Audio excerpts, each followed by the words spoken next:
وريني كده يا ابني ابطالهم كده عاملين ازاي. مش راجل، نفسي اشوف للجيش ده راجل. يقدروا نعملوها مليون مرة، 100 مليون مرة. وتحيا مصر. بصوا يا جماعة، مبدئيا انا مكنتش ناوي اطلع اتكلم عن الموضوع ده، بس الشخص السئيل ده استفزني جامد، عشان كده اضطريت اطلع اتكلم. ما يستوقفني في الأحداث الأخيرة والهجوم العار لمنظمة حماس الإرهابية مشاهد البطولة التي سطرها أبطالنا. صاحبي انا عايز اشوف ابطالكوا دول عاملين ازاي. ما توريني كده يا ابني ابطالهم كده عاملين ازاي.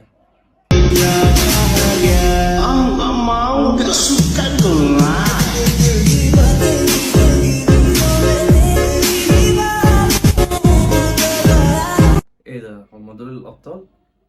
دول الدفاع الخلفي صح؟ بس دول ايه بقى احلى دفاع خلفي صواريخي شفته في حياتي. انا عايز اطلع الحرب ناو، اطلع الحرب ناو. وريني كده الدفاع الامامي، وريهم يا ابني.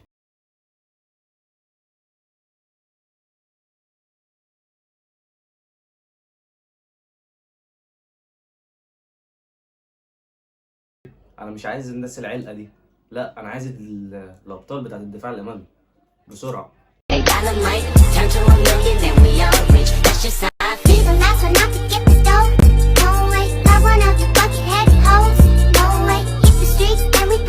الدفاعات تحت الخط الامام جامدين قوي، جامدين لوز لوز. ده ايه الجيش اللي كله نسوان ده؟ يا جيش يا اللي ما شفتلوش راجل. نفسي اشوف للجيش ده راجل. يا ابني بقول لك عايز اشوف راجل، وريني الرجاله اللي عندهم. ايه ده، هم دول الرجاله اللي عندهم؟ دي رجاله علقه قوي. حبيبي بالبنت العريض غالي وأقرب من الوريد، حالتي تتشخص جنون بيقولون أنا بك مريض، أتاري كل ما أحب فيك بدمنك وبقيت مزاج، قتلي حبادي في إيديك ما أنت في الوكل العلاج، ألاقيت التبتبة. ده انا اللي لقيت الطبطبه، ده انا هطري على قلبي دلوقتي. الله يخرب بيت حنان قلبي.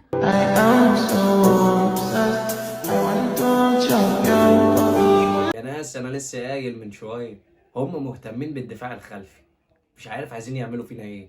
يا جدعان احنا تعبانين قسما بالله.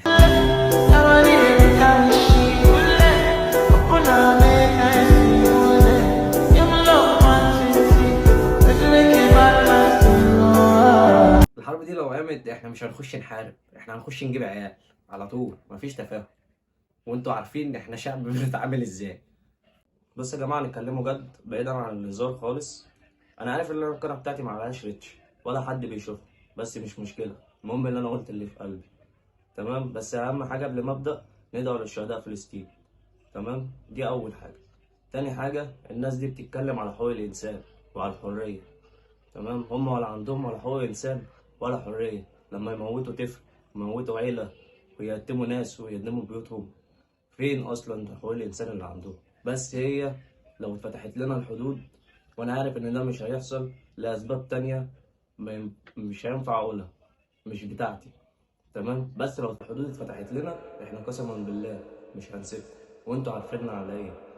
تمام، وزي ما عملناها مره نقدروا نعملوها مليون مره، 100 مليون مره. تمام، وهختم الفيديو ده من واحد من عندكم، اسمعوا هو قال ايه. وتحيا مصر.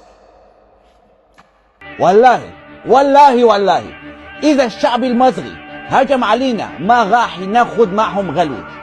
لذلك أنا بقول وبكل أسف باي باي إسرائيل، باي باي إسرائيل. فراعنة هذول.